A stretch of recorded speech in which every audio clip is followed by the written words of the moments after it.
Welcome back. It's still Summit, and right now we'll be talking about Anambra Guba election and the issues of concern. We all know that a lot is happening in that state, and INEC is just still not sure how to go about that election holding on the 6th of November. So we still have Daddy Abiodun Shopiton here with us. I know that 2 days ago, the stakeholders meeting on security was held in Abuja. Yeah. It was actually organized by INEC. The chairman, Dr. Yakubu Mahmood, was there.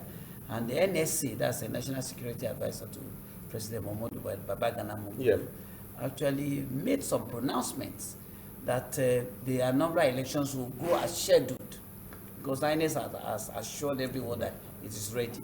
But he said the security agencies will do their job, they will be on ground, and the elections will go unperturbed. And he also gave a warning to those who may foment trouble or disrupt the elections, that they should have a rethink. Now, the security of, agencies will do their job professionally, but they will not sit idly and allow people to disrupt elections.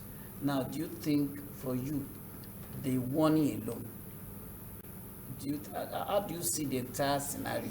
Do you think, from experience, that what you have said is sufficient enough for us to say we are going to have a hitch-free and fair election? Well, fortunately enough, I think I was hearing in the news this morning that the police authorities have sent top two IGs, two DIGs, 5 AIGs, and all that. So I want to believe that. Then one problem that may arise is this issue of ad hoc staff. A lot of INEC ad hoc staff have resigned. So I just hope that they will be able to assure people to come around and still do the job, because people are afraid of the threats from all these people. This INEC staff, so long as, unless the police can really assure them of their safety, they'll be afraid. They were resigning en masse, but the INEC has also said they were trying to contain that. So let us hope the police will be able to assure the, especially the ad hoc staff, because they need a lot of them to really be able to. But you know that the IPOB has said that there's going to be a week-long sit at home that election week, especially if their leader, Nnamdi Kanu, is not released on the 4th. What do you envisage happening around that order? Fortunately enough, the governors of the southeastern states have also warned against people trying to enforce this sit at home. Do you know what the governors just did? It's like they have succumbed to that order. That's right. That the children should stay at home on Monday but come to school on Saturday. So is it just by talking that will reassure the people that these governors are on point or they are in charge? Well, fortunately enough, see, that's one problem we have in this country.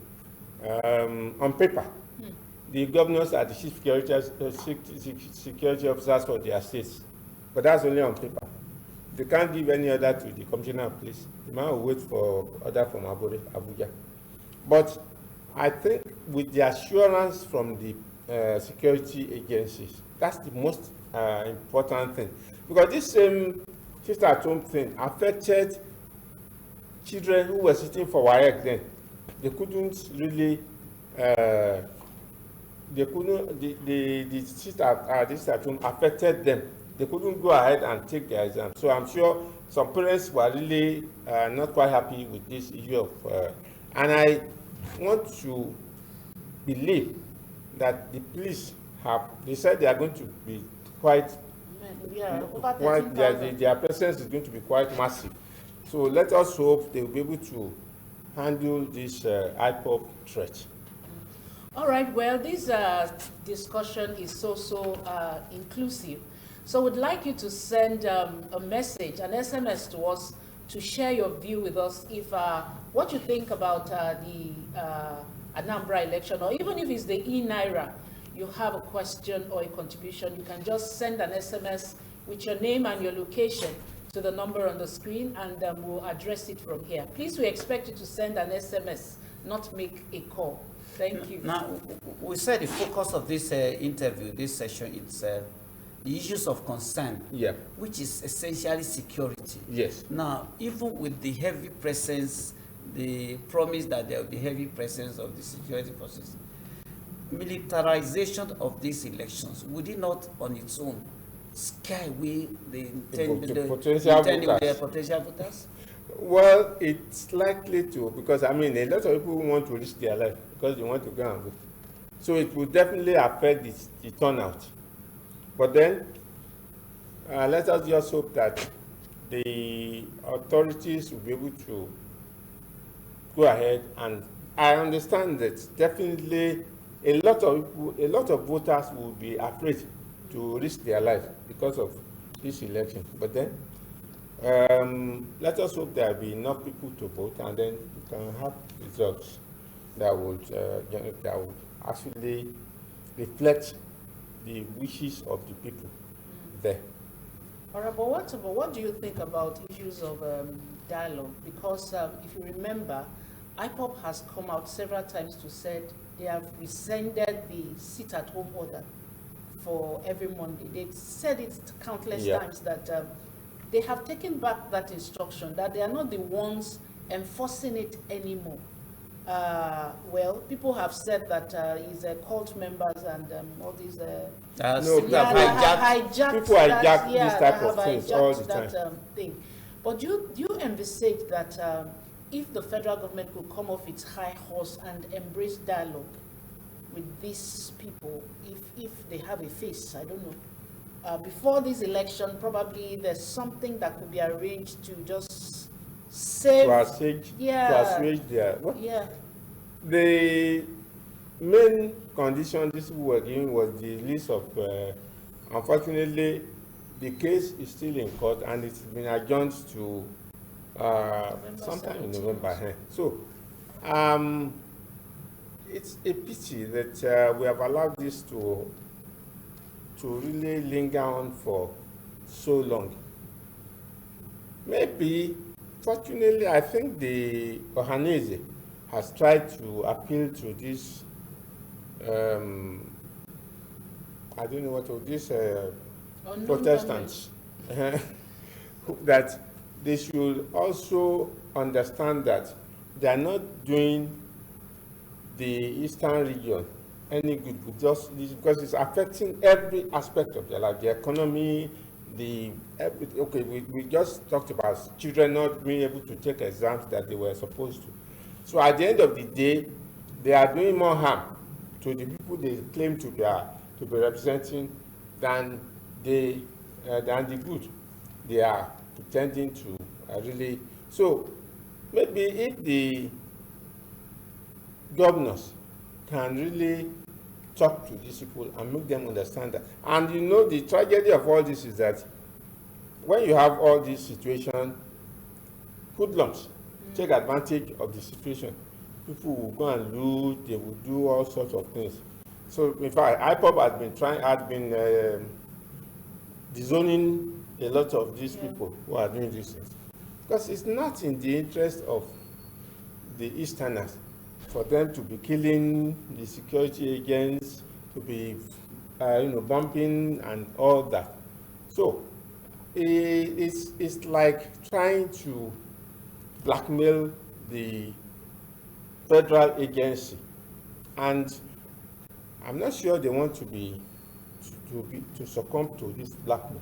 But the Ohanese and the elders of this area can really see if they can talk to their people and see how they can really think of the welfare of the people they claim to be representing.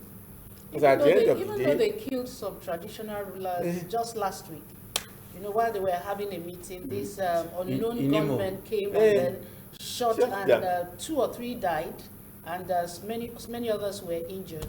Do you think that these traditional men will want to risk their neck again talk to yeah, to come out again to say they want to, because I'm sure that that meeting was called to address To the try issues to- of, intervene. Do you see them still wanting to intervene in any way with what has happened already? Fortunately, I think every hand has to be on deck. When we have the traditional rulers and all that meeting, and the security has to be quite tight, so that people cannot, unauthorized people cannot bump into the place and then go and, do damages. But because we have a very, very, very serious problem on our hands, and all hands need to be on deck. The security agencies have to ensure that anytime these people want to meet to discuss or do anything, then the presence should be heavy enough to deter any untoward incidents. All right, please, sorry. Please, we ask that that number we put on the screen is for SMS, but people are calling, but please, just a few lines. You can just express yourself in a few lines by sending an SMS. Tell us your name and your location, and we'll read the message from here, and then we'll address it right here in the studio. So please just send an SMS. Thank you. Well, I like to commend the optimism of INEC by saying that it will go ahead with the election, Well, irrespective of the threats and the issues involved. You know, people are using Borno and some of these Yes, states. yes, that's happening. Yeah, And 2015, they've held elections. 2019. 19 They held years, that elections. even with the level of terrorism in Borno, in And all that. Yobe, Adamawa, elections have not stopped. Yeah. You know, and the elections have been decided.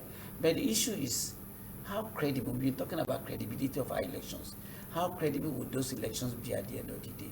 Would they actually reflect the wish of, and that's an average, an Umbrarian, if you allow me to use that word? That was precisely what I said earlier, that it might scare off a lot of potential voters, it may not really reflect, because we can't say that the voters will be scared away in proportion to the level of who they really will have accepted. But since we cannot have, since that's all we can have, maybe whatever comes out of that election is what we have to accept. And I mean, we don't need to have any alternative to do. How does that affect the governance? Where, for instance, a leadership emerges that is not credible, so to speak, or is not accepted with the wide majority of people in that? Well, how do you think governance will be made easier and then seamless? I want to believe that everybody who has presented himself for election in this election has an idea of what governance is all about. So I want to believe that if the election throws up any of them, he should be really up to the task of really moving the state forward.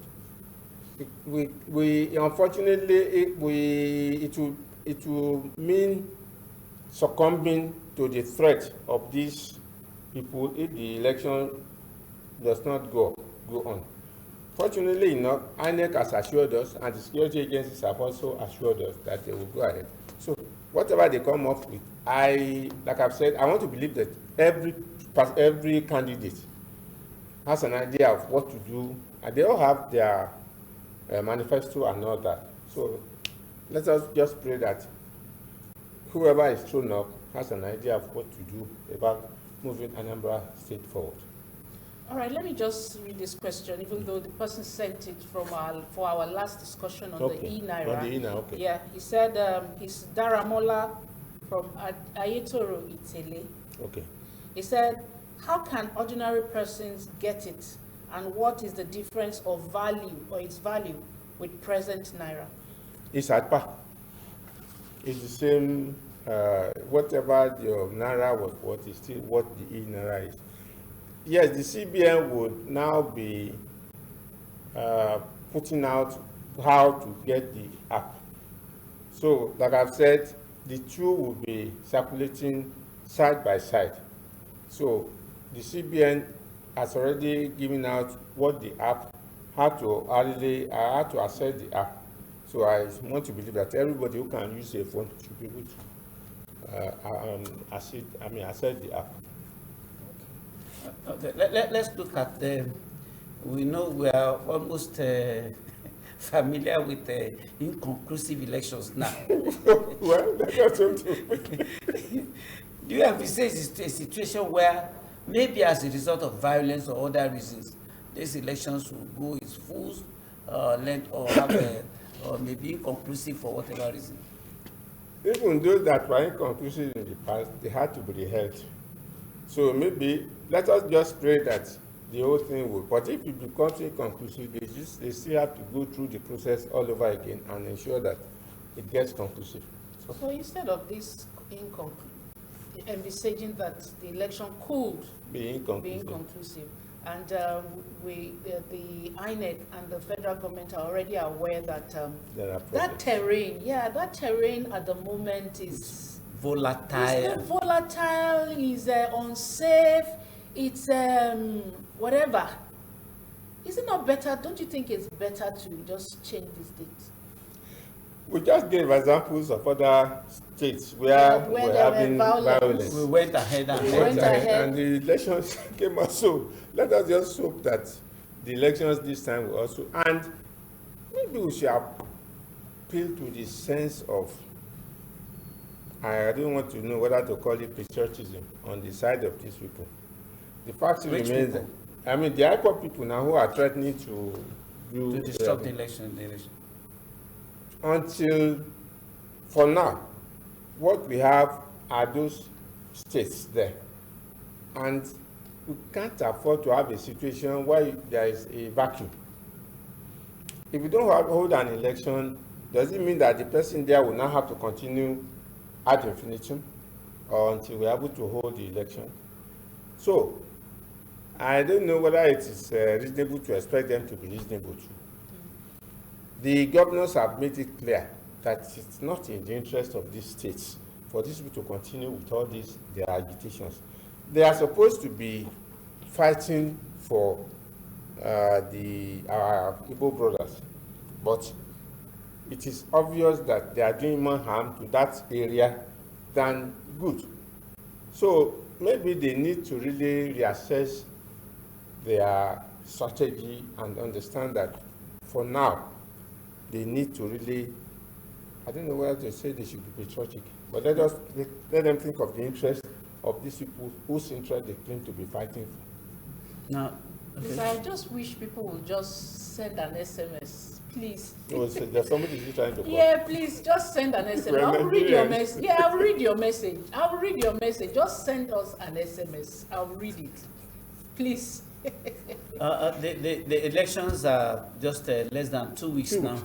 And I recall that recently, based on the heightened tension, the breakdown of law and order, arson and so many, governments practically imposed a state of emergency on that state.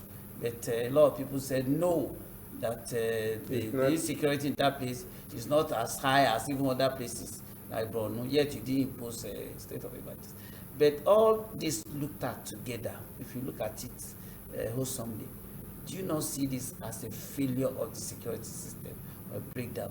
That the IPOB or whatever called groups and whatever and have held the states by the jugular, and the security agencies have been unable to rescue or assure people or allow people to be of their safety. It's unfortunate, really, that we have this insecurity all over the place. But there's nowhere that is actually. The other day, some people broke into the prison yard in your state here.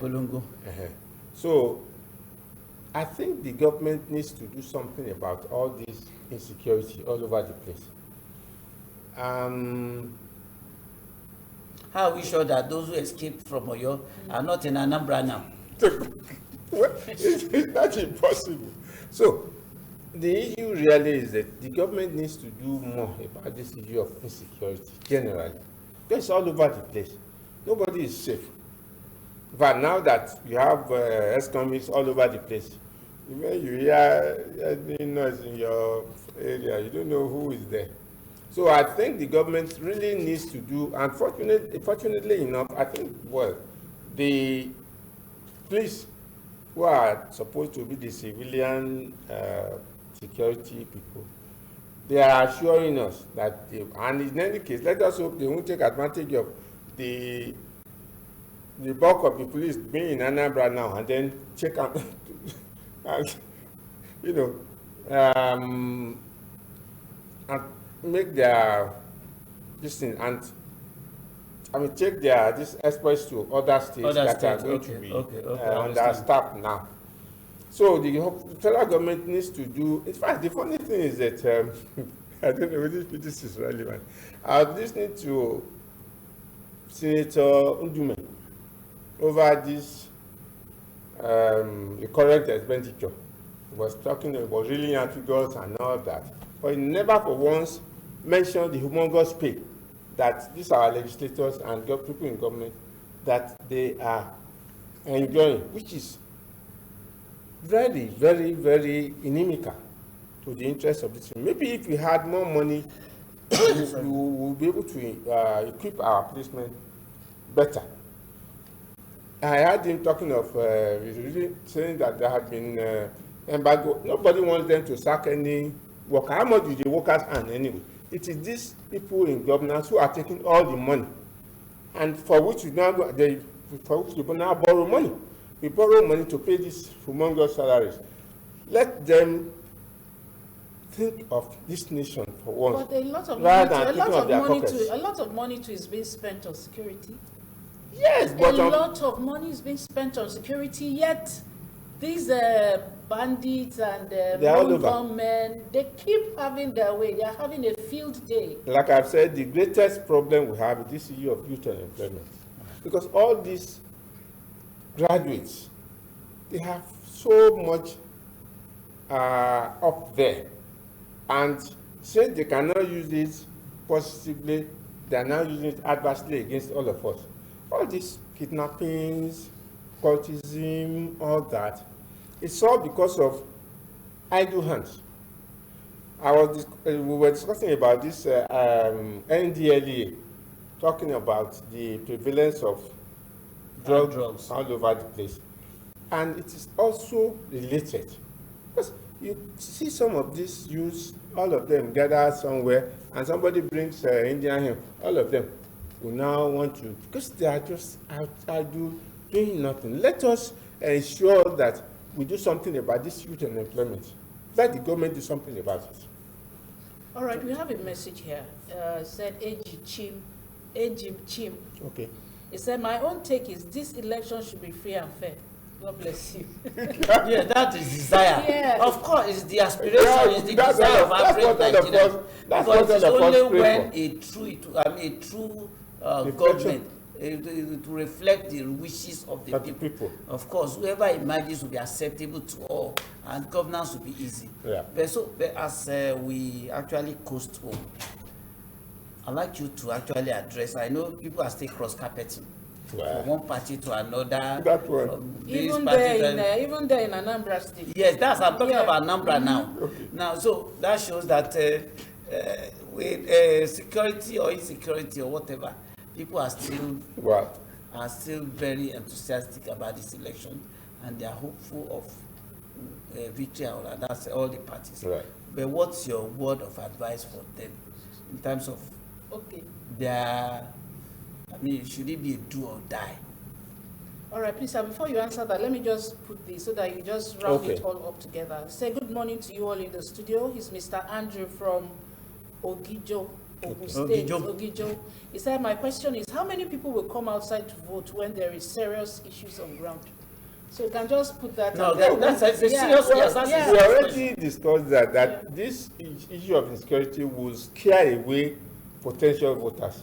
Why do you maybe he that just said maybe he should be home too. Maybe he will come out to vote. That's why I decided Maybe to stay here. himself rather- probably should be home too. So That's let why- them do it. That's why I decided to stay here rather than going there to risk his life. But like I've said, maybe I'm being optimistic. I want to believe that every person who is standing in election for this governorship thing has something to offer. And let us just hope that the majority will reflect the best for the state. So let us hope it will be conclusive.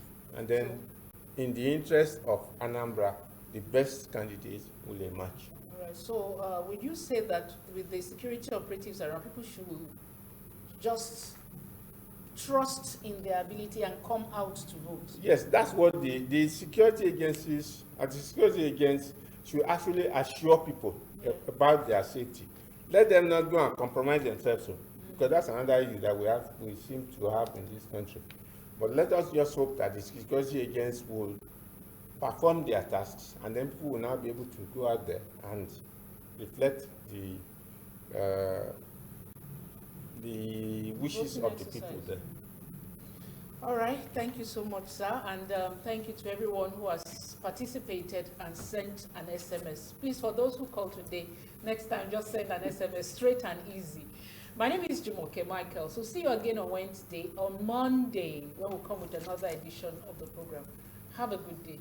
I know that after Anambra, we'll be going to Ekiti, then Osun and all that. Well. So this will signal what will happen in the future. I hope this one goes peacefully, free, fair, and without any hitch. That's my wish, and the wish of, I believe, average person in Anambra today.